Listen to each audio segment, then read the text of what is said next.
Right, it is. Should have been a starter with your host, Big Pooch, after what was. I guess we have to frame it an epic weekend of rugby, all down in particular to one result. We know that result, and that will be the focus of this podcast. I'll certainly touch on the All Blacks win in Argentina, and credit to the All Blacks. But certainly the weekend as a South African was a devastating one, to say the least. I will attempt to articulate my thoughts on both the game from a tactical, mental standpoint. I'll try to do that in a semi-coherent fashion, but certainly the blood boiling over the weekend, the disdain, disappointment, shock, is a number of the emotions that Springbok fans were running through. After Drickus lost on Sunday, I looked just like this guy. That's it. Staring at a pool, the Narcos meme, that was me. And obviously through the week and at work, taking a number of hits from Wallaby fans coming out the woodwork to political comedy satires like Batuta Advocate here, calling out us South Africans. Got to wear it. If you're willing to take the wins, you've got to take the losses. And this was a historic loss in every sense of the word. I'd like to start off by focusing on two key areas for me that was really of concern. One being the mental side. Rugby does mean more to South Africans than, for me, any other nation. That's certainly my belief. I think that evidence shows in the celebrations across South Africa when they win the World Cup, from townships to major cities to Bok Fridays and everyone dressing in their Springbok attire to work on Fridays, to schools sending the Springboks wonderful videos of their support. The one thing, though, is there might be a level of arrogance and ignorance in thinking it might mean more to us, and therefore when we are 22 points up, we expect you to roll over. Always respect the opposition. At the end of the day, there's patriotic, professional athletes on the other side of the pitch that will certainly be hurting through that process of taking that drubbing early on. And if you give them an opportunity to come back, they'll take it. And for me, again, both the ignorance and arrogance, but then also the naivety in that sort of mental state to not think that a professional rugby player is going to rise to the occasion if given the opportunity. And the second point for me is leadership, both in the coaching box. And Russie's comments, initially I thought very much of chasing the sun. The second one where he's at Stade de France, where he's on the field post the Irish loss. And of course, Zombie rings around the stadium and he's holding a rugby ball, taking in the atmosphere. Then cuts to a team meeting where he's obliterating Sia Khaleesi, obliterating Pieter-Steph du Toit, South African royalty, rugby royalty. He's absolutely obliterating him. That was my initial thought of what his mentality was going to be going into this next week. But I think if anything, the anger will sit more with him and his coaching ticket, certainly as far as overlooking both the opposition, but also the occasion itself. And what I mean by that is I did hear Brendan Nell is probably the only bit of information I've been able to take on board post-loss. I've been sort of in an element of hiding mental fragility. But he certainly brought up a game many years ago of which Joe Schmidt was leading the Irish team at Ellis Park. That ended up the Irish taking a big lead, playing lots of rugby, and then the Springboks coming back right at the end. And this was a Springboks team that was nowhere near the team that we've seen over the last 5 to 6 years. But a Ruan Combrink try right at the end, securing victory against the Joe Schmidt Island. And what had happened is that Irish team had overplayed early in the game. At altitude, it's a marathon, not a sprint. Now, as South Africans, we thrive in that environment of playing at the Loftus and Ellis Park and Highveld. But let's not forget, we are not immune to the conditions. Many of South Africa's great rugby players do not play in South Africa. And so to think that you are going to run over the opposition and keep going for 80 minutes is extremely naive. But the other part of the leadership is, for me, I was quite happy with how we were faring, even after the first Harry Wilson try.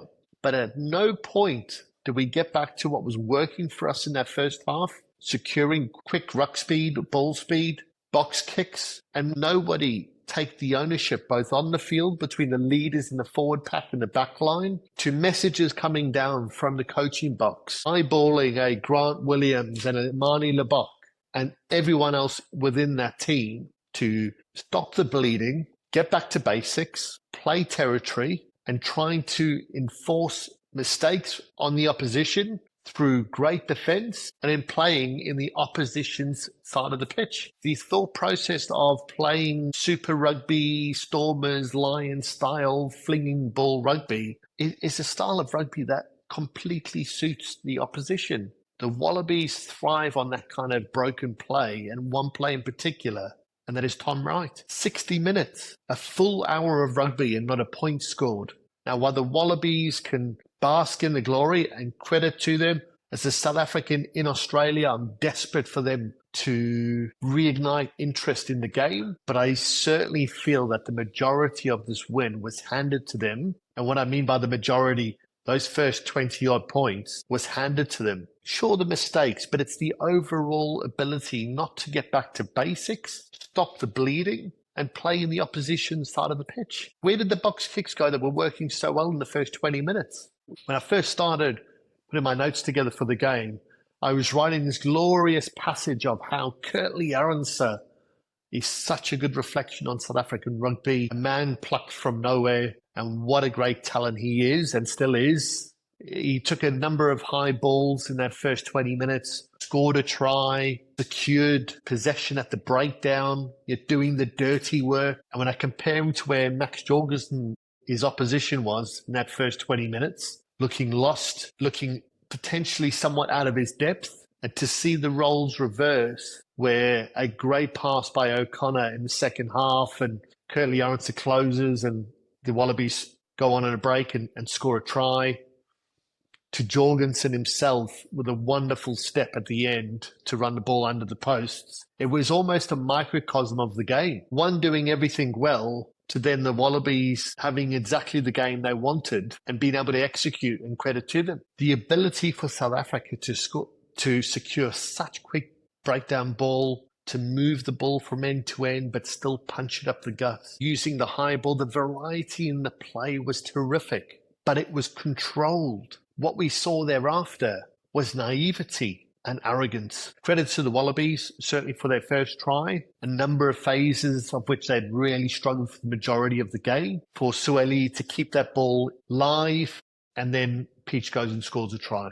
To Angus Bell coming on earlier than he has done for a little while. I thought he was terrific in the carry. Sign of the times, a modern prop with a short pass for Harry Wilson to run it in under the post. That for me is more of an enjoyment of rugby in general, seeing how the game's evolved. Of course, the All Blacks setting the benchmark of ball playing forwards many years ago, but seeing the quality and the all-round skill set of rugby players these days is phenomenal. Sorry, and in last week's podcast, I did actually mention that I was expecting to see a little bit of variation in the kicking game. I was expecting Ben Donaldson to play, so maybe a stroke of genius with the experienced James O'Connor starting at 10. But it was actually in the 24th minute where we saw Nick White actually just do a little chip kick and Sueli almost gaining. I think it was Edward van der Merwe who ended up cleaning up for South Africa on the 24th minute. So again, the Wallabies had really struggled still to get into the game at that point. But again, that was the only bit of variation in their kicking game that I'd seen and what I was expecting to see more of. But as we worked through the game, where Australia had then got a couple of tries, I think it was 22-12 at one point. I would have expected to see a little bit more of that, but it was interesting that that was probably the only occasion I could remember where a little chip kick over the rush defence was attempted and almost came off. Right, in the second half, Harry Wilson scores the second try. In terms of that leadership component, my concern is that a player as talented as Marnie Lebok is going to be seen as a one-trick pony in a sense that he can only play the running game. But he is capable of playing different styles. Any player should be of his talent. But it is incessant of both himself, Grant Williams at 9, the leaders on the pitch, and of course the coaching ticket upstairs, that when we are bleeding is to get back to South African DNA, get a set piece going, build a maul, and try to build some phase play in the opposition's half. Really at no point outside of the I think it was on 60-odd minutes when Malcolm Mark made a couple of big carries and Hoop had got over the ball, I think 5 meters from the Wallabies try line. Did we see that at any point in the second half? All we saw throughout the second half was end-to-end rugby, super rugby, club rugby, Stormers-style rugby, inviting the opposition onto us, allowing the game to fall into the Wallabies' lap. Tom Wright is made for a game with broken rugby, and they executed, and credit to the Wallabies. But this is not a team that I think was 22 points down and looked at each other and thought, we're going to fight back here. I think it is certainly more the South Africans giving a couple of easy tries away, and all of a sudden, then the Wallabies' confidence picks up. I said in my preview to the podcast, this was the time for South Africa to prove why they're number one. We've always been a better team with our backs against the wall, and this game, in its sense, proves exactly that theory. It's a different mentality being the hunted. It's a different... We saw the great All Blacks teams for years be the best team on the planet, and where they struggled often was getting over the line at World Cups. And they just did that against France, obviously the home World Cup, and then they were possibly the best team we've ever seen in 2015. South Africa built an aura around winning tight games in Cup rugby. But what we have struggled for is consistency when we're number one and everybody is playing their best game to beat us, and we're not as fired up against the opposition. Look at last year, all the race to be number one against Ireland. We come out in that first game and Ireland played terrific and really matched us physically, but we just about get over the line. We just didn't have that same intensity the second game.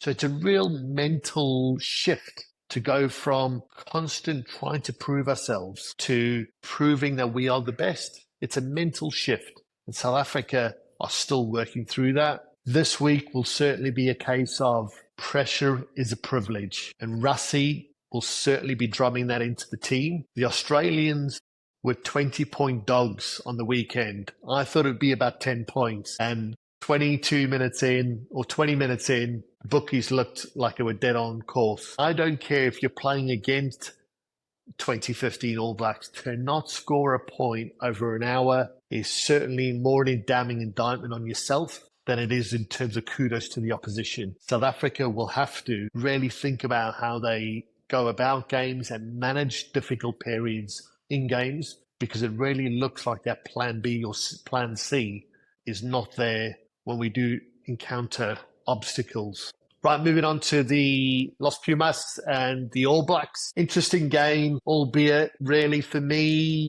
Los Pumas were extremely disappointing. Just a couple of key points on that game. I really don't think the All Blacks had to get out of third gear. Now you may say, oh, well, you're a South African fan, you're just upset. It's both a credit to the All Blacks in the sense that I don't think they had to get out of third gear. Still a couple of question marks at centre. I thought, for me, the big frustration throughout the game was any time Argentina had got themselves back into the game, case in point, first try.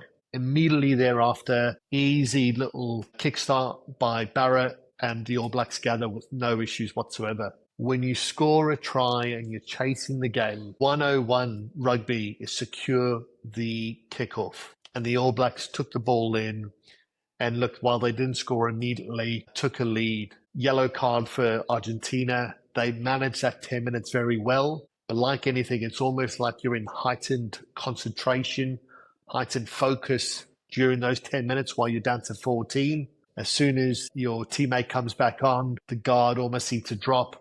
New Zealand took advantage in a couple of tries. Sivu Reece in particular took a good catch for one of his two tries. Second half, again, Argentina worked their way back in through those two tries. All Blacks down to 14 men. And then again, just handed it back by having another yellow card, the Argentinians. For me, that was really the one of two parts of the game, is any time Argentina got back into it, they seemed to almost hand it back to New Zealand. The maul worked incredibly well and almost seemed too easy for the All Blacks. But in case in point, the two scrum halves for me were a great reflection on the game. Cortez Ratimer looked terrific for me.